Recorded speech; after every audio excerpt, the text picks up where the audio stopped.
அன்புள்ள சகோதரர்களே சகோதரிகளே, ரஜப் மாதம் 27ஆம் நாள் மிஅராஜ் நோன்பு என்று பல சகோதரர்கள் நோன்பு வைப்பதை நாங்கள் பார்க்கிறோம். உண்மையில் இந்த மிஅராஜுடைய நோன்பு என்று சொல்லி ரஜப் 27 அன்று பிடிக்கின்ற நோன்பு மார்க்கத்திலே கிடையாது. நபி ஸல்லல்லாஹு அலைஹி வஸல்லம் அவர்கள் காட்டித் தரவும் இல்லை, சஹாபாக்கள், தாபியங்கள், தபா தாபியங்கள் யாருமே இந்த நோன்பை பிடித்ததாக ஆதாரபூர்வமான செய்திகள் எதுவுமே கிடையாது. முதலாவது, இந்த ரஜப் 27 தான் இஸ்ரா மிஅராஜ் நடந்தது என்று சொல்லி கூட எந்த ஆதாரபூர்வமான செய்தியும் கிடையாது. இரண்டாவது, இந்த ரஜப் மாதம் 27 மிஅராஜ் நோன்பு என்று சொல்லி பிடிப்பது மார்க்கத்தில் கிடையாது.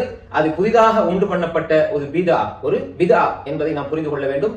பிதஅத் ரசூல் ஸல்லல்லாஹு அலைஹி வஸல்லம் காட்டித் தராத ஒரு வணக்க வழிபாடு நாம் உருவாக்கி செய்கின்ற இந்த பிதஅத் என்பது வழிகேடாகும். வழிகேடுகள் எங்களை சொர்க்கத்துக்கு கொண்டு போய் சேர்க்காது, அது நரகத்துக்கு தான் கொண்டு போய் சேர்க்கும். எனவே இந்த வழிகேடுகளில் இருந்து எம்மை நாம் பாதுகாத்துக் கொள்வோம். அஸ்ஸலாமு அலைக்கும் வரஹ்மத்துல்லாஹி வபரகாத்துஹு.